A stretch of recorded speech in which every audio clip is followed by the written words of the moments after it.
Hey guys, we are Being Friends, and we are here to share with you each of our top 5 favorite games currently in 2021. We're so excited to share them with you. If you're interested in any of them, they'll be linked in the description below. So let's get started. All of our top 5s individually. 100%, no opinions, just facts. Straight up, absolute truth here. Welcome, friends. I'm Nathan. I'm Alex. I'm Evan. I'm Jacob. We're Being Friends. We're Being Friends. And we are excited to share with you our individual top 5 board games of all time. And one of our favorite things about games is how they cultivate connection with other people. So we're really excited to share our favorite games with you, but we'd love to hear some of your favorite games in the comments below. Drop your top 5 in the comments. We want to hear everybody who is watching, all of your top 5s, everyone who's subscribed, the 73% who aren't subscribed, who are watching this video probably. Get subscribed, come on. If you are interested in talking more about some of these games, we'd love for you to join our Discord server. The link is in the description, and we'd love to just continue to hang out and chat with you. We're gonna have timestamps in the description below for you to navigate through this video, but for all of you who watch all the way through, we wanna say a huge thank you. It really does help YouTube spread our video around, and so we just wanna say thanks. All right, we are going to start with our number 5 games. We're gonna start with should we roll a die to like see who goes? Roll to see who goes first. You know, that's the D4? That's the nature of it. Is Yuri to roll a die when we have roll a die? Nathan's number 1. He goes first. Yep. All right, Nathan, get us started with your number 5 game of all time. I don't know his list. Specifically, Betrayal Legacy. Ooh. It is a game I've not finished. I know for a fact Evan hasn't finished it either because he's in the group that's playing it. That's great. Betrayal. Simple enough, you are just this group of curious people, teens, adults, kids. Wow. There's little figures. That's true. But you're just like kind of exploring this spooky house. You're finding items and weapons. You're discovering rooms. Yeah. But eventually you will trigger something called the haunt, which is the big turning point of the game. It's not good. It is exactly like that, actually. Whoa. At which point one player is determined to be the traitor, and then it becomes a 1v-all game. Yeah. I have a question. Why the Legacy version specifically for you? So, Betrayal already had a certain quality to it. Yeah. It had a lot of... The flavor felt really thick, and it felt like a... Yeah, definitely. You got to create your own story as this house unfolded, because it's not the same house every time. You're just discovering room tiles. Right. So you're kind of building the house as you play. You're kind of discovering the story, and then the haunt really brings that story together. Yeah. Legacy takes that base that's already there of having like the story and like immersing yourself in what's going on in this house is already interesting, and adding that legacy factor of like, oh, now there's an overarching meaning to all these games that we play. That's cool. Incredible. And I'm excited to play it because it has sold me also on the promise that like once we've finished the Legacy, you have this unique unique house that you can continue the front steps with infinite ghosts. Oh no. So many people. Infinite ghosts. So many people have died in the first like 2 chapters. Oh no. The amount of like ghosts that you can put on the like stickers you can put on the thing filled up because people just kept dying on the front steps.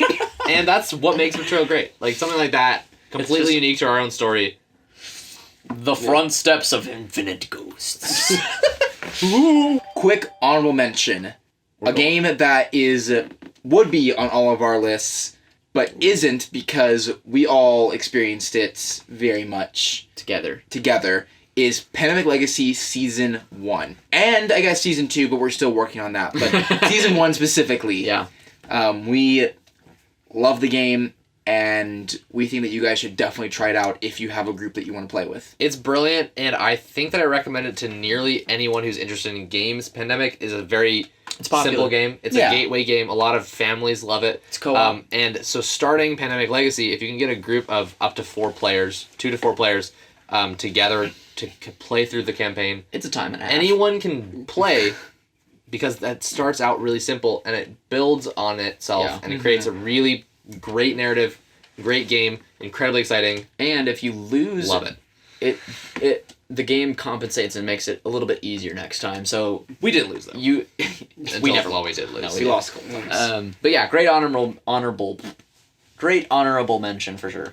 Honestly, I had a hard time with this list because I was battling between the games I think are the best and the ones I've had the most experience, the favorite experience, and the ones I've gotten to play with the people I love the most. I feel like there's kind of a battle going on there. So my number you're basically 5, giving a top 5 people list? Top 5 people in my life.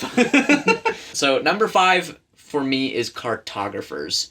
Cartographers is a roll and write game where you are building the best map out of just shapes, I guess. Tetrominoes and terrains. Yes. So I love Cartographers because of how simple it is, and what makes it really unique for me is that I love the way that the rounds are played, and that everyone can kind of focus on something different while all doing the same things, and there's not like it's not like the other roll and write I was toying with putting on my list is Gans Sean Clever. There's almost always like an optimization.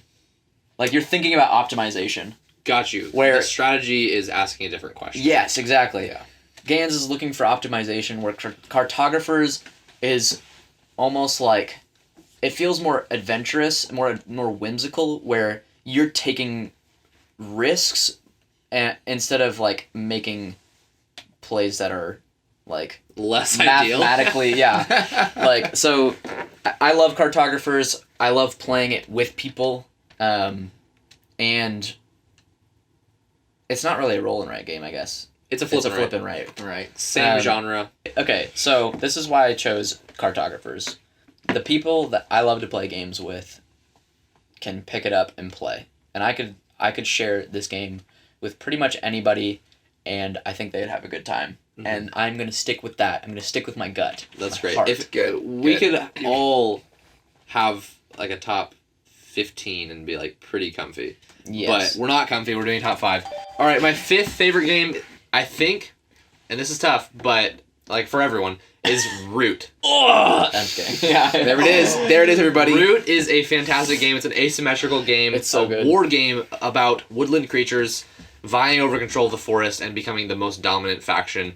And it is really dang good. I've played it a lot of times, and every time it's different, really fun. I've played with a lot of different people.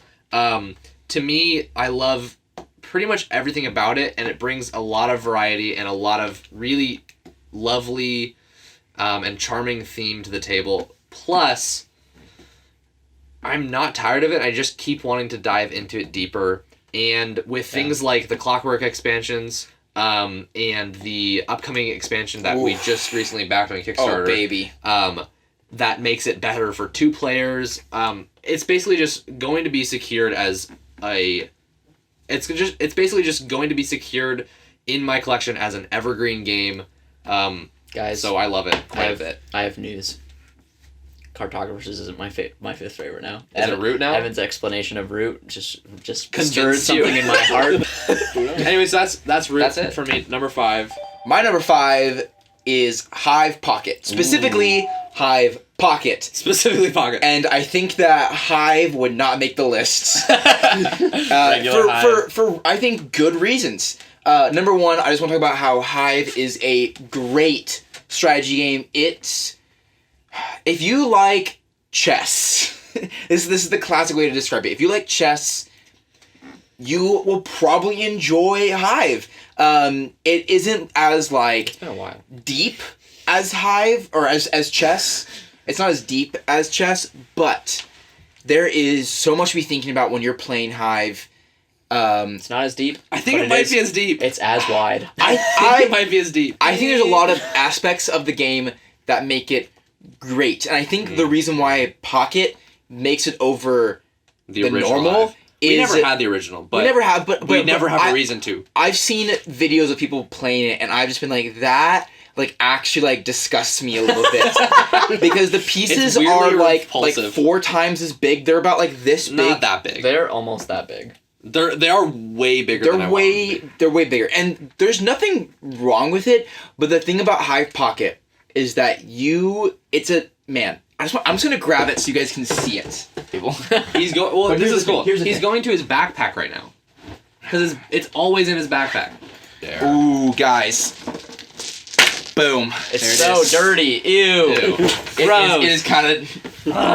because you can play it in the dirt. It's true. No. Oh my gosh, it really is dirty. Oh my gosh. What is going on? I always have it at my disposal whenever I do want to play it. And I think that's why it's in my top 5 and why it's my number 5. We're on to number 4. Number 4! This one was hard because there were 2 games that have a similar theme going on. Ooh. I ultimately picked Gunkimono for number 4.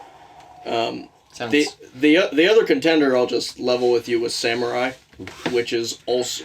Both of these are abstract feudal Japan games.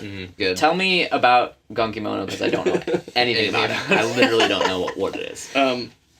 So it's pretty much the same game as Dominoes, except you're trying to take over Japan. That's way cooler. That's a good game to me. Not quite. It's a domino placement game. Yeah. So pieces with 2 different colors on each side, and it's very territory control. Okay. Very go. Yeah. Okay. Yeah. Ooh, that makes sense. You're trying to create big patches of land in different colors. Yeah. And eventually you can place a stronghold on one of those lands and no one else can mess with it. Okay. And you score points. And you keep scoring points. Yeah. So it's a really good. I think the reason I put it on there instead of Samurai is I think it still captures its theme really well, despite both of them are completely abstract games. Okay. But it's still it still gets that theme of like how feudal Japan's all about trying to expand your territory and trying to hold the territory that you have. That makes sense. It sounds good. Yeah. I'd play it. Is it, how many players? Up to 5, I think. Let's play right now. The art is beautiful and the strategy feels like deep enough to be really satisfying, but it's also like anyone can get into it. Yeah. Yes. It's good. And it's actually challenging strategy.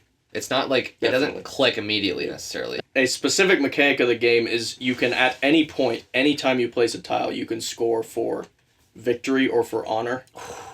And so overall, it is... That's feudal Japan right there.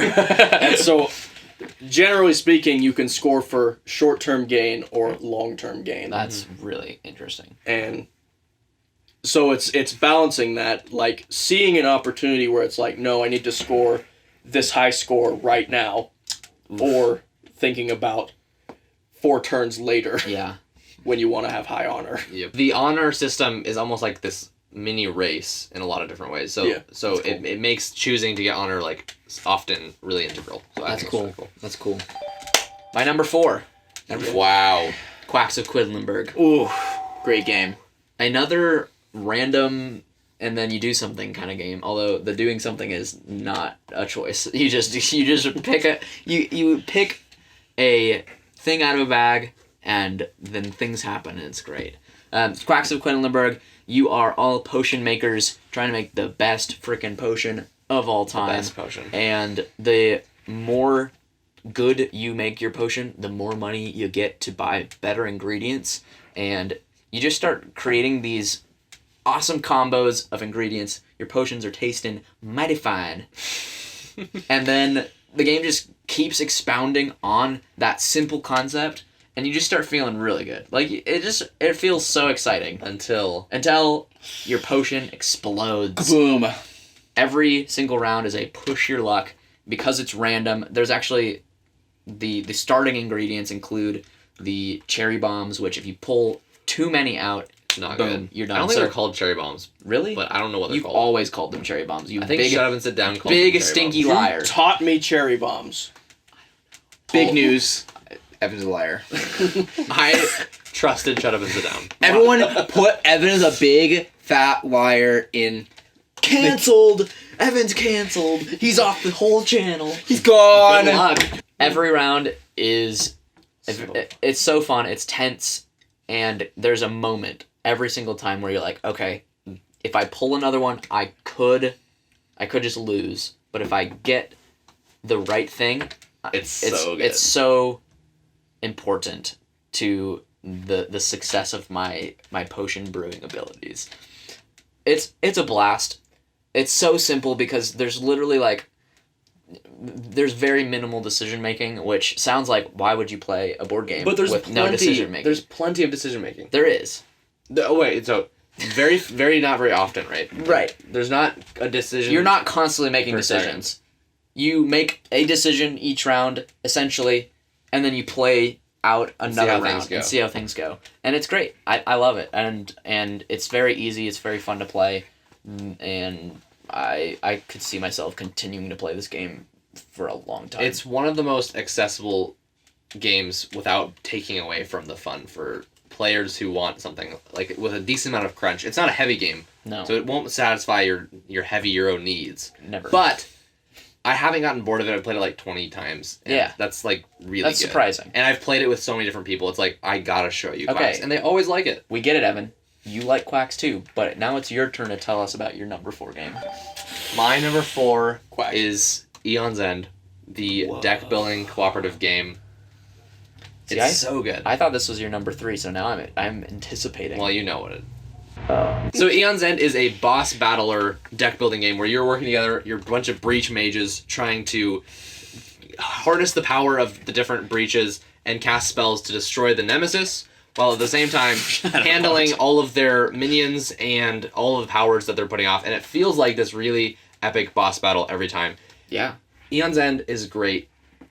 I own nearly every single expansion, like almost all of it, and that's a lot of content. So that's part of the reason why I love it. It's got tons there for you, but even a small amount of it is really a great game. For me, what makes Aeons End stand out is that nearly every aspect of the game, which I'll just list quickly, the asymmetrical mages abilities, the multiple different nemesis you can fight, like a large amount of them, all of the different cards you can have in your supply, the way that the strategy kind of plays out and you learn, the turn order deck is really cool.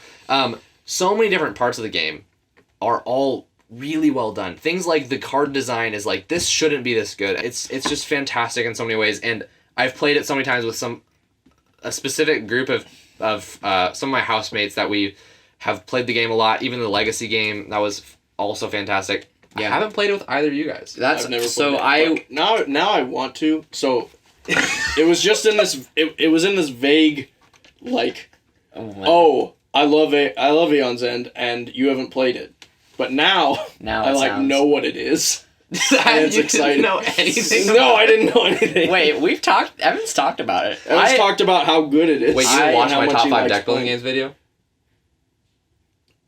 Nathan exposed, canceled, off of being friends. We're running out of friends, guys. There's only 2 of us left. So I will keep saying this until it's not true. Aeons End is my favorite game that I've not played. It's just insanely good.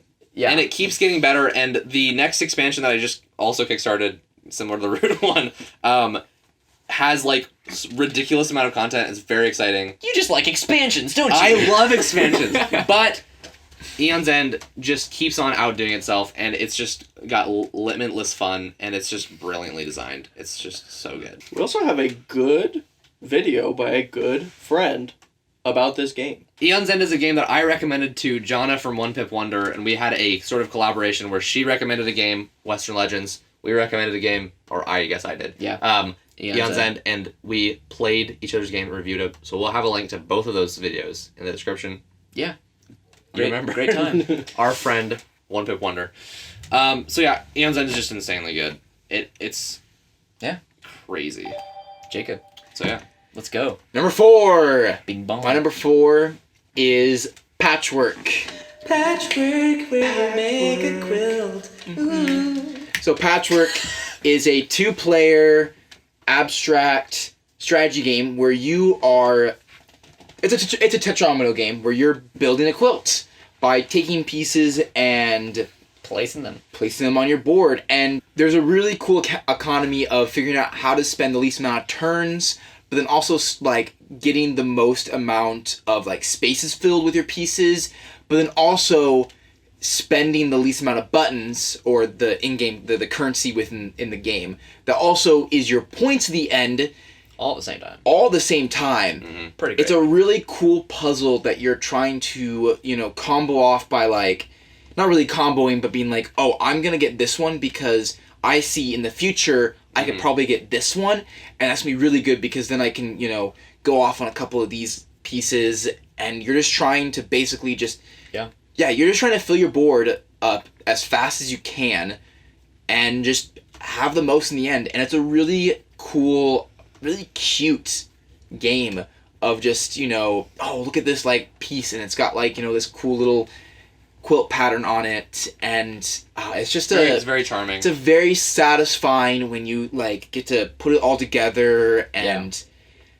I like it. I like it's a great game. It's a great game. It's very simple, too. It's a very simple game. It's got an impressive amount of, like, long-term planning, but makes every single turn incredibly digestible. Mm-hmm.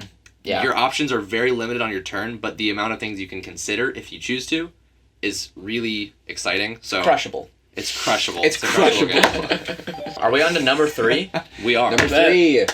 Big, I think this is... Big 3-0. Big threes. Yes. Out of left field. This game has been out of print for a while.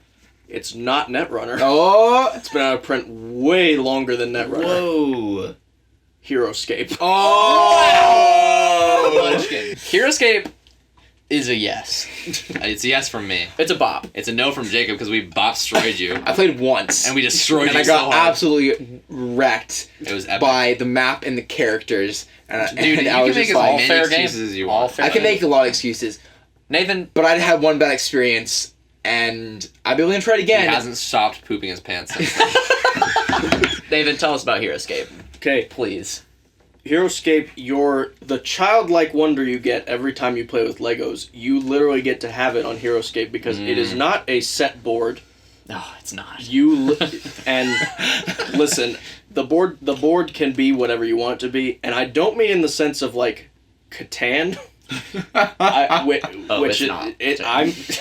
You build a whole map. You build a whole map with this variable terrain, elevations a factor, just and you create choke points. You have different types of terrain. You are literally limited only by how many pieces you have, which can be have a lot. No, and I've made some crazy boards because we played when we were like when we were kids, and my friends had it, and then somehow I ended up with everyone's stuff when we were done with it. Everyone's like, we know Nathan's the most in love with this game out of all of us. And That's the real secret. We know the only time we're going to play this game is probably with him. You can have it all. So, here. And that's literally just the board you play on. The game you play is also pretty fun. You pretty much build your army based on you have a certain amount of points to spend. Yeah. And the flavor of Heroscape is that it's the battle of all time. Yeah. It is. Just warriors are being summoned from reality and fiction from all throughout history to just have this battle, and so you might have this like it's way better than Magic. Instead of people pulling out a deck and playing Magic, you like pull out a set of Heroscape. You could have people from the Civil War, or you could have the Vampire King. All those things are true, and they're the best characters. You get to build these very creative armies, and there's so much synergy available in the game. Yeah.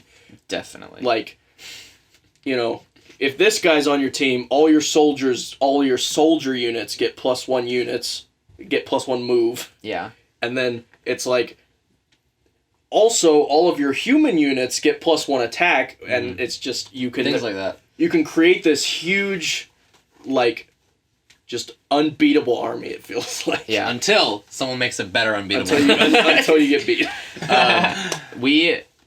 Nathan and I grew up playing this game pretty much every weekend that I grew up trying to get old enough to be your friends. Ooh, So- Alex being canceled. Oh, dang Dude, it. you're the only one I'm being friends now. All right, guys, you guys have to leave. It's now just gonna be my top 5, and it's gonna be Dude, the factual channel that- is only about that Magic now. Magic is now the #1 game of being friends. Officially, Magic is being friends' favorite game. That's hilarious. Jacob, you're now canceled because of that. Oh no! So, Oh my gosh. Nathan and I grew up playing this a lot. Like, a lot. And Nathan kept getting more and more expansions.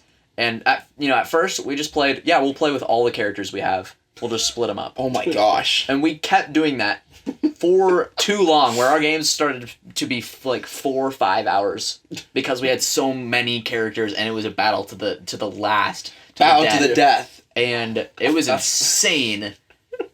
Like, we would just have the TV on and play a game of Heroscape all day. Fantastic. Fantastic. I'm jealous. It's something like that made me remember that we didn't use too much of, but it's crazy. There's not a set win condition Oh, in Heroscape. And it's just the cool thing, because it doesn't tell you, like, it has these mechanics, but it doesn't tell you what the win condition is. And so you get to kind of create your own game after you created your own board with your own army on it. I'd say that does it. It's a good game. It's extremely customizable, and it's just so fun, and I played it when I was a kid. Heck yeah. That's a I bop. would be into playing it more. Nothing against. On stream. Honestly, a We Heroscape stream would be awesome. Yes. Yep. Let's do it. Gotta happen. It's happening. My number 3 is Castles of Burgundy. I like Nice. I like the color. Burgundy's a good color. Castles I know. of Burgundy is It's a great game. it's a great game. I thought you were gonna say a pretty good game. I was It's like, pretty good. Castles of Burgundy is I don't even know what kind of game. Like, most people just Point categorize it salad. as a point salad game, but that doesn't really describe what you're doing. So there's basically a town square where each player is getting to choose different tiles that they place on their board to create their kingdom. They're going to be able to build castles, farms, boats, and other things that will allow you to combo and get more points and more ability to get more points. Yeah, the abilities. The abilities. Oh, the abilities. One of my favorite things about the game, though, is the way the dice work. It's really good. really good. You roll your dice, which are used for every action in the game. I mean, there's a lot of timing elements where you have to decide, when do I get a tile, when do I place a tile, when do I use an ability, when do I get workers. I don't really know how to explain It's just why it works so well. It's tight. a perfect system. Wow. Perfect system? Yeah, and it's a boring theme. It's probably the most boring theme I've ever played in a game. No, that's not true. It's pretty boring. So, why do I love Castles of Burgundy? It's just satisfying. Like, every single choice you make is satisfying. I've actually only played it like 4 times, and it's definitely one of those ones that I want to play more. It's also surprisingly exciting Surprisingly exciting for with how how little long you do and how That's decently true, too. lengthy the game is. Yeah. It's like surprisingly like almost, and actually I think it's very similar to Gangster and Clever in those two ways. Yes. You roll and you're just trying to decide when you want to take certain things, but at the same time it's also really exciting for something so simple. Weirdly similar, but I think the difference... That's pretty clever. It's a very clever game. It's true. You can see pretty well how good you're doing in the moment. Like, and what opportunities you need to take. Yeah. it's a really good game. I was choosing between Keyflower and Castles of Burgundy as my Euro game that I add to the list, and I chose Castles of Burgundy because I feel like it's more mechanically tight and less socially. Totally. Keyflower has some Keyflower has a lot more crazy social negotiation- dynamics. Not negotiation. Negotiation, auctions, and a little bit too much take that for me, because you can really just It's more confrontational. slam somebody. You can really slam somebody in Keyflower. Keyflower is so cool. It is cool. All Get right. slammed. My Evan, third favorite number game 3. is one that I've played so much, but not in a long time. It's an insanely good game. Yeah, This no, is it is. Android Netrunner. A brilliant, expandable card game. Originally designed by Richard Garfield. You know him. I think everyone knows him. Everyone knows him. Yeah, Originally designed. Two kitties. Yeah. That's really funny. Garfield. His name is Richard. Anyways, Andrew Netrunner. originally designed by Richard Garfield as an old CCG, but then revamped by Fantasy Flight's LCG model, and in a way perfected. This game is so brilliant. It's one of the best examples of a game that continuously, upon every single replay, and it's like maybe 70 plays, I think, which is a lot.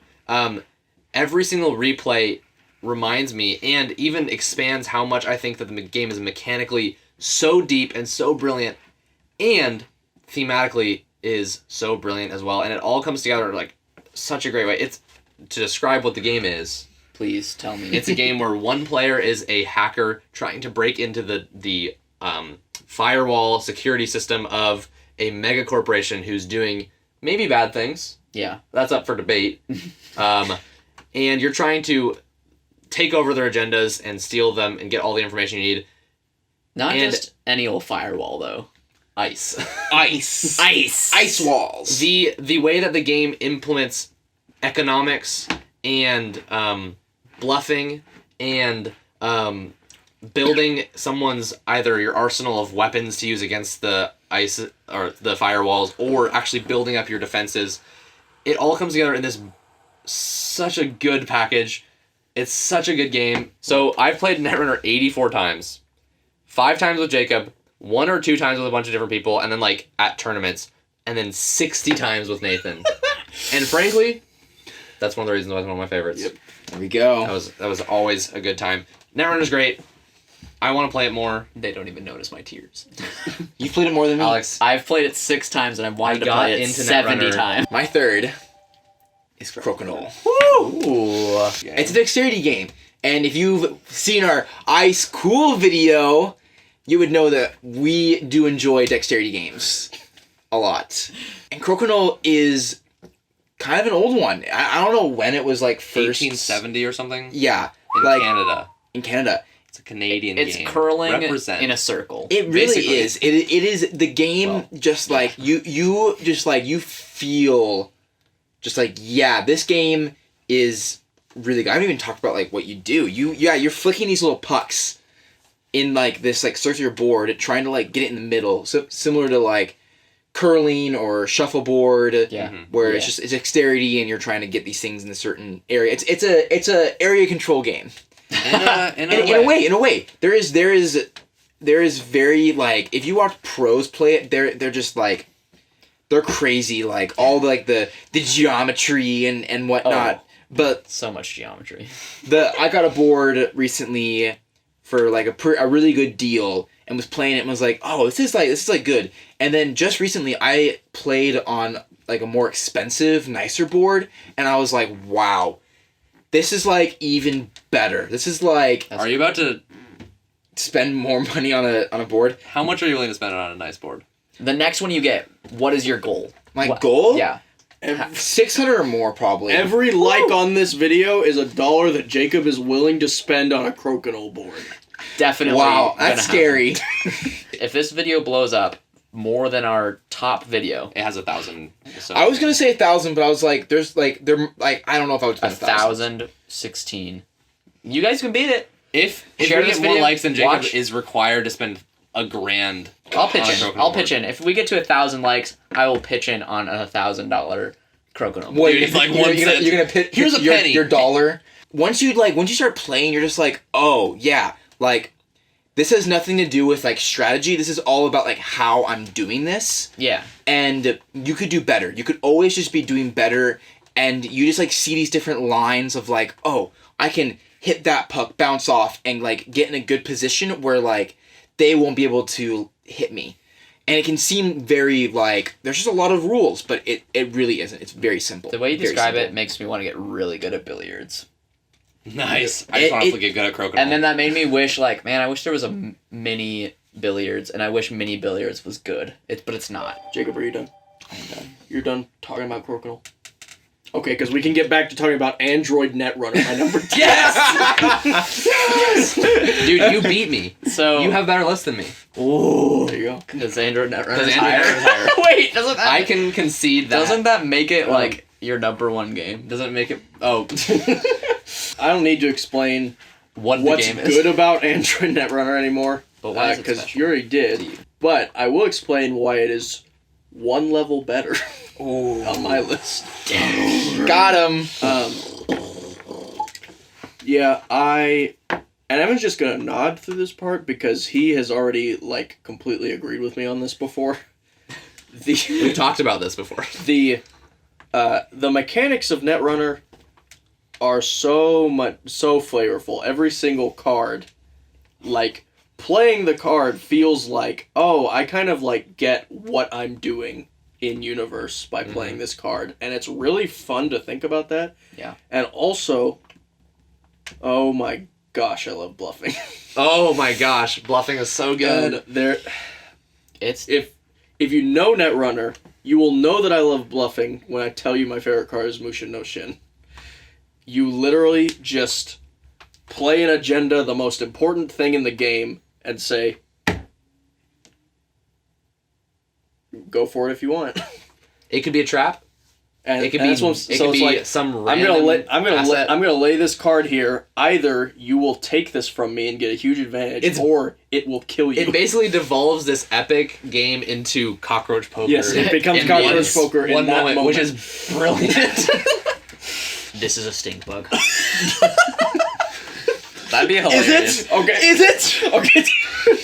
Do you remember when We've joked about this. Wait, can we make? No, wait. So one thing that's great about Netrunner is that as the runner, you're trying to find their agendas. And so you're searching in their deck, you're searching in their hand, you're searching on their cards played, and you take a card and you look at it. And there's always that dramatic moment. We've always just joked, what if it was like a card from like Cockroach Poker, just some random frog? We did not joke. No. You could Jacob played once, and you put the frog in the sleeve with Yes, I was gonna with say the that. agenda. That is hilarious.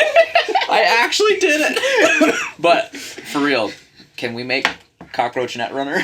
No, we can make SpongeBob Netrunner. SpongeBob Netrunner is a better The idea. best idea we've ever had. you We'll were make a video about it. you It'll were be a Patreon exclusive. Plankton's the runner trying to get the secret formula. That's all we'll say now, but we have better ideas. It's going to be our Patreon. Oh, there's much Yes. better than that. So All right. much involved there. My number 2, Number 2.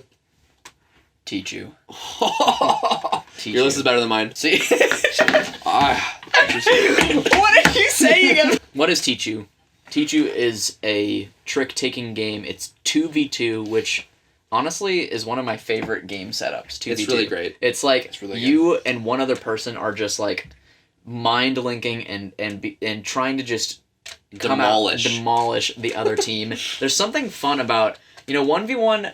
It's fun to demolish people in 1v1. Mhm. But 2v2, there's just something different. Not only do you get to, like, cheer in victory, but you and one other person just get to, like, yes! It feels we did worse to lose in 2v2, though. That, It does. Which is okay. You could hate your partner if you lose in 2v2. You have someone to blame, which is bad for some people. Or You're the one who's getting being blamed, blamed, which is hard for other people. Terrible.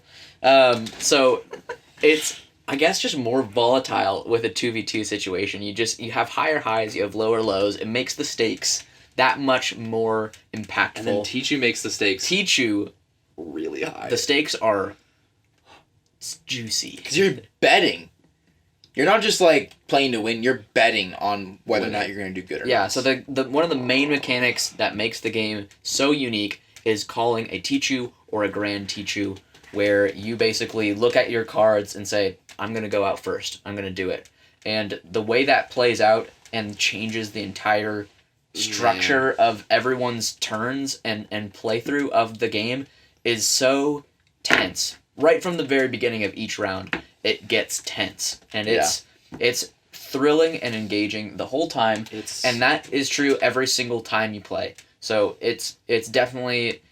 I am so excited to play it more. Anytime there's like 4 people in a room, I'm just like, let's play. Can we please play? Can we please? Like, so it's brilliant, and I love that it's just a card game, a few special cards, and it's just so good. Truly brilliant. So that's mine. It's number 2. every single moment feels incredibly integral.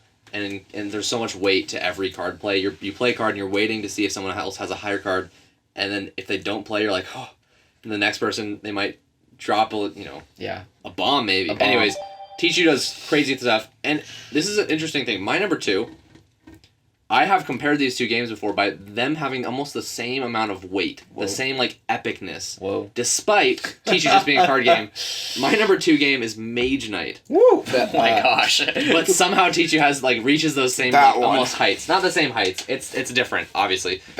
Mage Knight is a legendary solo game where it's also a cooperative or competitive game, but it's best at solo, and I like it at 2, even 3, because I like the game enough, but it's primarily solo for a lot of people. Mage Knight is a game where you are a mage knight, and you're going on this grand conquest, tearing through the land, gaining or recruiting units through the use of influence or threatening their lives, killing monsters, gaining artifacts, learning spells, doing all these things in order to defeat and conquer 2 cities. And hopefully you can do that by the end of the 3rd night. And it's got some of the best systems, some of the most exciting turns, some of the most just brilliantly crunchy puzzles from start to finish. And it feels, first of all, every turn feels like, how can I best do this turn? And even a single combat, you find yourself rewriting your strategy and your plan 3 times through until you go, wait, this is actually the way I can do it. Or you're like, I'm a few points away from being able to get this kill. And then you just think about it a little bit more. And somehow it's just constantly this creative problem solving thing that really has me flex my muscles, my brain muscles, and my creativity. Yeah. Plus, the whole arc of the game feels incredibly grand. And by the end of the game, you're looking back on how far you've come. And it just feels unlike any other game I've ever played. Mage Knight's not a game I play very, very often. It's a long game. It's epic. A lot of the games on your list, you are excited to suggest to other people, and that's true of Mage Knight too, but it's definitely not one that you would say is for everyone. It's not for everyone. It's really intense. It's very long. There's a lot of rules. It's fairly, some people consider overcomplicated. I think it's actually fairly elegant in some ways that make it worth the fiddliness. And man, it's just brilliant. That's my number 2. Fiddliness just reminds me of fiddles. Yeah. That'd be awesome though. My number 2 is Root. Evan has already talked about Root. Your list is better love than this Evan's game again. I love just the components. I love the little meeples. They are just so much fun. Also, what's really cool about it is that every time you play and you play a different race, you're playing something completely different. You can be an engine builder, or you could be, focused on running a store or economy, or you could be you could be bluffing. I mean, there's just so many different ways to play that it's just so. It's so much fun, and the strategy is just so different when you're playing with different people and different races. Man, there's just so much to take in with the game. I love it. Simply you describe Root, and then are the best at the strategy in our group. You're just I love the meeples. And then you're you're all dead. It's kind of true. He's just here for the meeples and demolishing his enemies. That sounds like Root. I'm here for the terror of the woodland creatures. But just the world is such a cool idea that there's this hierarchy of cats, and you've got this empire of birds, and you've got the people that are revolting and taking over, and then you've got you've got these storekeepers selling riverboats and aiding other people. They're running the whole game. You have vagabonds that are just going out and doing quests and stuff, and then you have, there's just so you have this cult that's happening. I could go on and on. I think that if you like strategy and war games, which is oddly weird about this game about woodland creatures, and to me, honestly, it doesn't feel like I'm sitting down to play a war game. Until we start playing. Moment. Yeah. Even then, I'm honestly just this is just a strategy game. it really does not feel like a war game, but it really is a war game. It's so asymmetrical. And that's one of the reasons why it's so brilliant and so unique. But there's a lot to learn. But when you're playing, you're learning your own faction, and then you have no idea what anyone else is doing, which, frankly, feels like a war with factions that do different things. It's true. But then you eventually will know, and it becomes like a really, really cool system. Yeah. Number 1. Okay. Nathan. Wait, we're on to number 1? Number 1. These are Our we got it, guys. favorite games of all time. 4 favorite games of all time. This will surprise none of you, but some of them. Maybe. I So, do know what it is. I think. You know, Jacob, you've been saying asymmetrical, war game, fantastic art, Yeah. and here we are at Scythe. Boom. Mr. Stegmeyer, if you are watching this, I'm referring to Scythe. We call it Scythe. I'm sorry. Wow. Okay. What Scythe is, you probably know, but asymmetrical war game. It's a very good, very long form, very heavy game, and that's awesome to me. It has this world that's very thick and full of flavor, and if you don't know anything about Scythe and why it's an incredible game, just look up some of the art. Oh man, And that's some good art. Great art. That'll get you started. One of the things that sold it to me and Evan purchasing some of our first like bigger games was like this game. Yeah. Oh, looks That's good. gorgeous. That's gorgioso. Rise of Fenris expansion is a load of fun. It adds a campaign to the game, repeatable, which is not like legacy games. It's nice. Truth be told. And it also, the world already with the art and with some of the stuff and the instructions and just various things had a little bit of its own flavor. It's like, I can feel that there's something going on here. Yeah. And then Fenris just sold it and made it just this incredible world. Also, I'm literally just a sucker for introducing new age technology into a past setting. That will do it. It's a good idea. That's fantastic. And so, mechs and huge robotic technology in this like 1912 world or something like that. Yeah. It's quite good. It's unique among war games in that there doesn't have to be war. I have played many games. Just might be. I have played many games where there is not war. There is not a fight at any point in the game. Pretty But dope. it's cool because it has this unique, not the Cold War, but Cold War kind of thing going on, which is like everyone's getting stronger, and if you ignore that and you don't get stronger, you will get attacked. You're dead. There's also like the mutual respect of like, if you don't hit me, I won't hit you. There's Until someone lies. Until someone lies, and that's Cold War.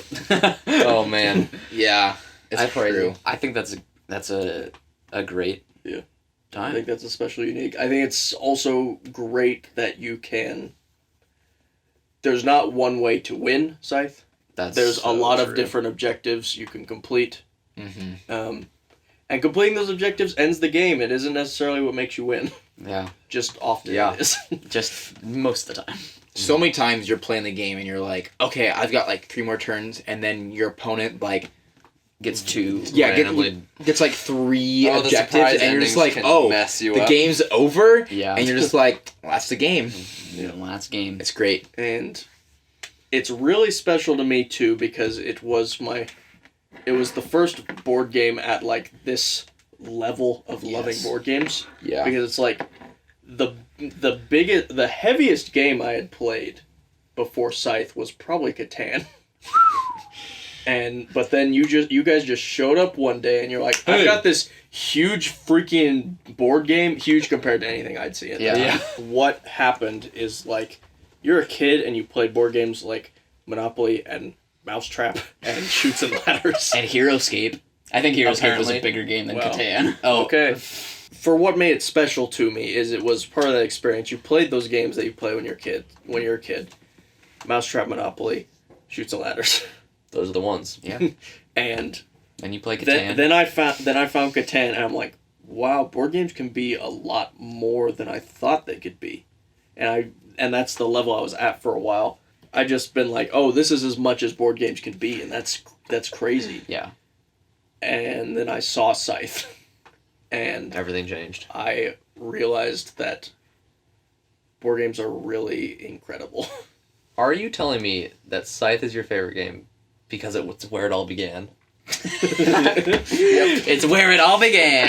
It's also fun. I should also probably add the bias of college experience. I played it a lot with people in college, and so it's forever connected to like.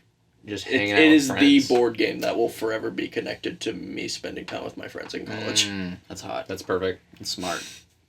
That'll do it. My number one game on my list. Honestly, a surprise to me, even though it's not. It definitely deserves it. Seven Wonders Duel is the... it's funny because I just said, 2v2 has something special, but Seven Wonders Duel is just a brilliant 1v1. There's really, you do, two things. You can take a card, or you could sell a card. And I guess the third thing is building a wonder. And the 7. The amount of depth that each individual action adds to the game, it's mind-blowing. Seven Wonders Duel is unique because there are 4 or 5 different types of cards that you can focus on to build your civilization, and each one is just adds this unique texture to the game. Oh, dude, this game sucks. I'm bored. Hates Seven Wonders. No, I really like it. It's really good. I just remember we were playing. I think it was the last time we played, and no, it was the time before that. On stream? No, yeah, it was before the stream, and I was like, the stream. Is this my favorite game? It's got it all. Is this one? I was like, is this literally a 10 out of 10 perfect game in my book? And I think it might be. I don't see anything wrong with it. I have it at 9.5, and that's modest. Right, exactly. You're only because I can't say it. Because I have 3 10s. Right. I think it's up there, and it's time for Jacob. He's canceled. He's officially canceled. Oh no! Because no more friends. Seven Wonders Duel is up there for me as my number 1 right now. Not because I've played it a lot. I really, honestly haven't. But I know that each and every game that I will play is going to be phenomenal. It's going to continue to grow my love for the game. And, yeah, I think I'll just leave it at that. If you don't know what Seven Wonders Duel is all about, go check out our stream. We streamed that game along with Hanamakoji. And it was a pretty good game of it. It showed a lot of some of the different dynamics, the interactions between the two players. The way that you decide your strategy depends a lot on what the other person is doing. If, for instance, someone starts pressuring you with their military, you have to defend or you might lose. You have to. If somebody has a ton of money and a ton of resources, then you're actually almost under their will economically, and so the interactions are brilliant. That stream has a lot of those cool moments. It's true. In the game. I ended up, I'm not going to say it, a crazy thing happened. All right. Evan, what's your number 1? My number 1 game, this is not a surprise to anyone. Can you just say the name and then move on, because we've talked about it We've so all much. talked about it. No, but for anyone who's joining who hasn't seen any of our other videos, or maybe hasn't seen the ones where I've said my favorite game. Hi. Hi there. Welcome to Being Friends. That's right. Thank you so much for joining. So I will describe the game, and I will say what the game is. Okay. My number 1 game is Spirit Island. Spirit Island actually took over Mage Knight as Mage Knight used to be my number 1. And I played Spirit Island, and I liked it a lot, and then I kept playing it, and then it's just you know what? Everything about this game I am in love with, and it's super unique, and it does things completely, no other game does it for me the way that Spirit Island does, and it's got a theme that I love, and it actually evokes my imagination more than maybe any other game. It's got so much great stuff going on. It's a cooperative game. It's 1 to 4 players. It's a great solo game as well, which has helped. I've gotten to play it more because of that. And man, it's just like I've said about Aeons and Netrunner and even Mage Knight. Every aspect of the game is something that just speaks to me, and it's just incredibly fun. The theme is basically you are taking control of nature spirits, defending the island, from invaders who are trying to colonize and take over the land and ravage it and destroy it. But you stinkers. are up against that, and they are putting up quite a bit of a fight. But you are also putting up a fight by by becoming a much more powerful spirit, teaming up with your spirit friends, and which is the name of our channel now. Spans Spirit Friends. Oh. Over hundreds of years. The game spans over 1,000 or more years. Probably not 1,000. Hundreds. But maybe. I don't remember. Anyways, so it has my favorite arc of any game, which is an arc where you are growing in power. If you look at most of my list, Spirit Island, Mage Knight, and Aeons Island specifically are all about that, building your character so that you can overcome a insurmountable big obstacle. enemy. And Spirit Island is just fantastic, and I've talked about it in so many different videos. So I don't have much else to say about it, besides a lot of other things. But all right, thanks for watching our video. That was our top 5. If you want more Spirit Island content, click on this video, this video, or this video. No, but we joked. You get to tell us what your top one is. So this just here's so the funny. Here's the thing. This game, I know, is not a 10 out of 10. Thank you. It might not be even my favorite game, but when I think about the game, and I'm just like, oh man, this just like the idea of just memories of just oh, this is just my, not even my childhood, but just this is what I just love. I love this game. I love this game, and it has its flaws, but that's okay. I adore it, and it is Magic the Gathering. Classic. Oh man. Good, glad you got that off your chest. Woo! Now it's out there. There are so many expansions that have come out. So many different, cards have come out. And there's just so many cool things you can do with it. There's so many cool decks that you can build with it. Yeah. And I love it. I just love, playing online. I like playing in person. And I don't get to do that as much. But I just think, man, if I could have one stream, or just one, we get together and we play a game as a group, I would love to draft Magic the Gathering. It would just be my dream. And I'm hoping that sometime soon we can actually draft my cube that I've made on stream at some point. So to give some context, me and specifically Alex have a hard time with this game. I hate Magic the Gathering. I think it's a really great game in a lot of ways. So it aggravates me so much, and I don't like so many different things about it. But so that's why Jacob was doing all there's this turmoil and angst, and that's why he was please let us play it on stream, and we will play it on stream. We will. We're happy to do that. We're excited to. We're halfway there. We gotta play all our favorite games on stream. Whoa, it's true. So hate is definitely a strong word. Yeah, but. But you need a really strong word to describe how he feels about it. I've never had a good time playing Magic. And that is... You haven't played it a lot, though. I haven't played it a lot. But I have played it a lot, and I have never had a good time playing it. That's not true. I'm lying. I've had some good times. I have never finished a game of Magic and been I would play that again. And that's not anything against your love for the game. I've probably just had bad experiences, been very amateur, and playing against someone who's played a ton does not help. And it doesn't. There's a lot of skill involved. That does say something about the game. A lot of knowledge. But it's... I see the value in it, I think.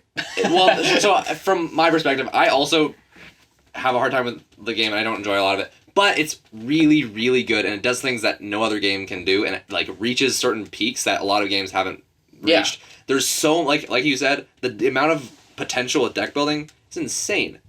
It's insane. There's so much you can do, and that's really exciting. And it's just so nostalgic to me. I started playing back in 2014.